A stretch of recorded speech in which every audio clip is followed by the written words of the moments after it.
So you want to promote being a vegan? Great. But quit being a fucking dick. Damn it. Damn it. Damn it. Damn it. Mike Rashid, Mr. Repson, and now Mark Lobliner. Did we not learn anything from the whole Ian McCarthy situation about 3 to 4 years back?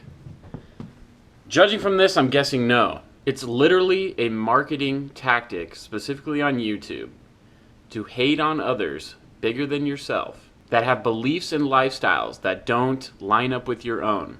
And ultimately, it only works if there's a response. And there's been a hell of a response. Now, am I adding to it right now? Yes, but at the same time, the damage has been done. Honestly, I thought we learned a lot from the whole Ian McCarthy situation. Going back to that to briefly talk about it, he was a big proponent of flexible dieting if it fits your macros, right? Which works, it does. Whether or not it's the best approach, you can argue, but you know, calories in, calories out, it does work. So if it fits your macros, flexible dieting, fact, right?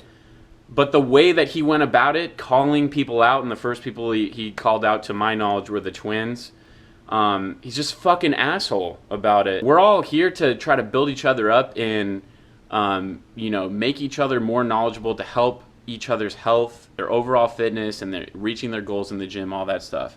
But all this dude is doing is calling people out, finding every way he can to gain more publicity through that avenue. So he's called out Dana Lynn Bailey, he's called out Chris Jones, he's called out most recently Mark Lobliner.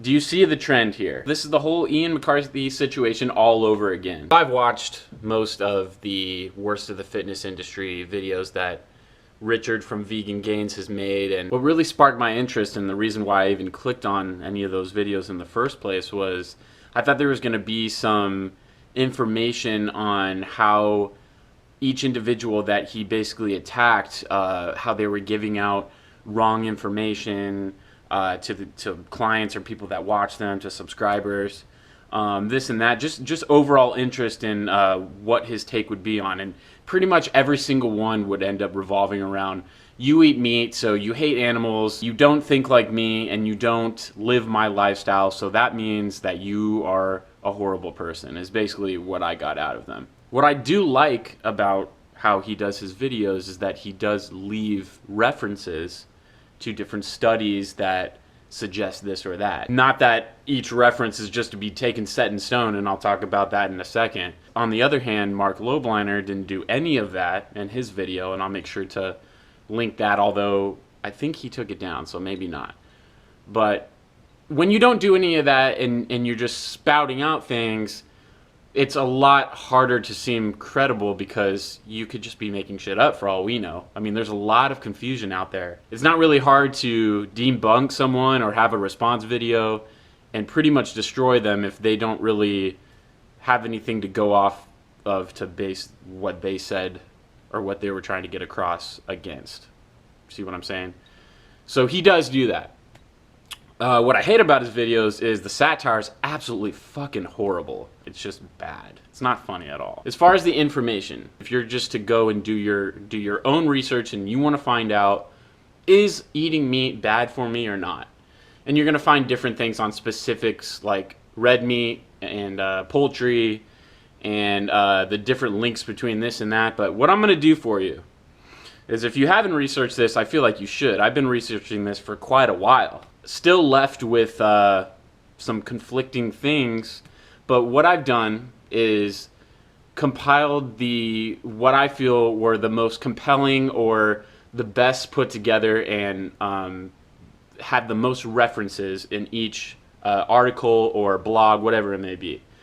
And they are on both sides of the argument. So one would be for eating meat and the benefits and how the studies and what they found are blown out of proportion, or their own studies suggesting against another study that, you know, more the vegan side is claiming is causing cancer, what have you.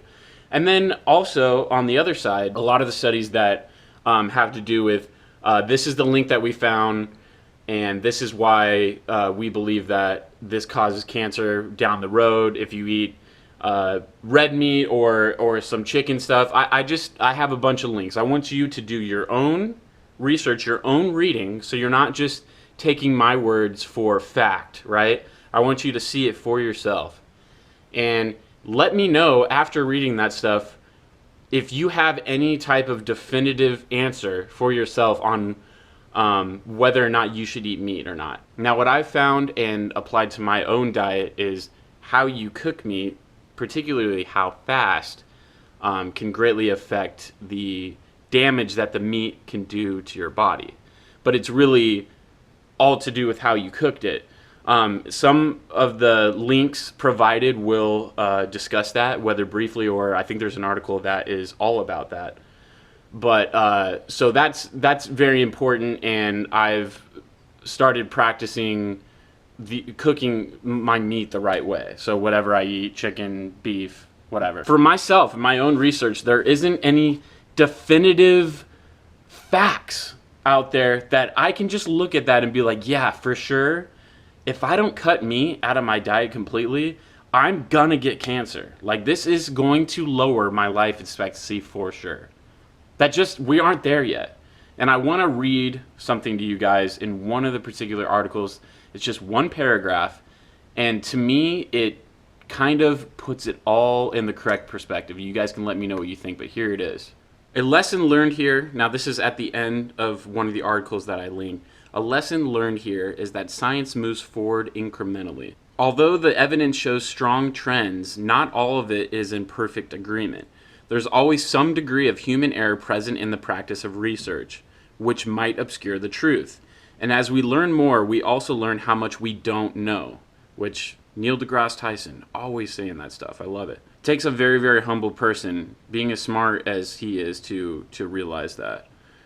You can learn something, Richard. There are probably variations in metabolic genes and the gut microbiome within human populations that we don't even know about yet, not to mention the biological and chemical factors in meat itself. Years from now, we may look back on today's research as clunky and unrefined, unable to pick up more subtle aspects of the diet-cancer relationship. So well put, and that's just at the end of one of the articles. I'm not sitting here saying that Richard has no credible evidence to support anything he says. I'm not saying that. I'm not saying that at all. Is all his information end all be all? Do your own research and you'll find that's not the case. But the problem is that when you have someone like this that comes around and they obviously have a very strong agenda, and they start calling out other people and just basically just being an overall asshole, you have two choices. You can just watch it and move on to the next and not really think much of it, or you can respond to it, and before you know it, their goal is accomplished. I personally like to keep an open mind about just about anything, because what I've learned over studying and just listening to people that I really respect, especially when it comes to their minds, they realize that the more that they learn, the more that they know about whatever it may be, the more they realize that they don't know. Look, Richard, you might not care what I have to say, and I don't really care if you do or not, but I'm still going to tell you this just in case you happen to be watching this.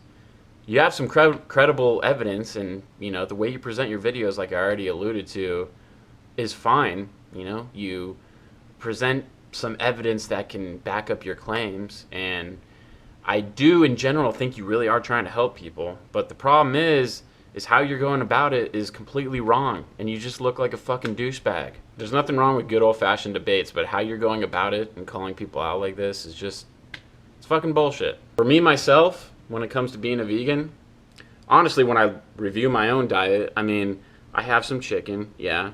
I don't really eat red meat, not because I am scared of it or anything, I just really don't prefer it. And I have some whey protein, but outside of that, I could totally do just fine without having any meat. I'm not some heavy meat advocate. I'm not on the other side of the argument to where I'm just like, if you're not a meat eater, then you're a fucking idiot, which there are those people too. The reason I haven't become a vegan myself is because through my own research, I haven't seen without a shadow of a doubt proof that it's going to be detrimental to me to have meat in moderation. But at the same time, it really wouldn't be that difficult for me to make the switch. So I'll gladly consider switching my whey protein to pea protein and trying it out for a few months, or just ditching meat altogether is really not that big of a deal to me at all. Will it affect my gains? Well, I've done heavy research on that too, and kind of seen some mixed results where people feel like, you're gonna lose muscle and you just got to be used to not carrying as much muscle if you are a vegan, and then you have people on the other side of the coin that are like, yeah, you could totally do it and it's healthier, this and that. So, I keep an open mind, unlike you. If you want to keep playing dress up with yourself, great. Enjoy your 15 minutes, that's all I gotta say. But what comes around goes around. Just remember that. And that's some health for thought. And that's some health for thought. And that's some health for thought. And that's some health for thought. And that's some health for thought. That's some health for thought. That's some health for thought. And that's some health for thought. That's some health for thought. And that's some health for thought. And that's for health for thought. And that's some health for thought. And that's some health for thought.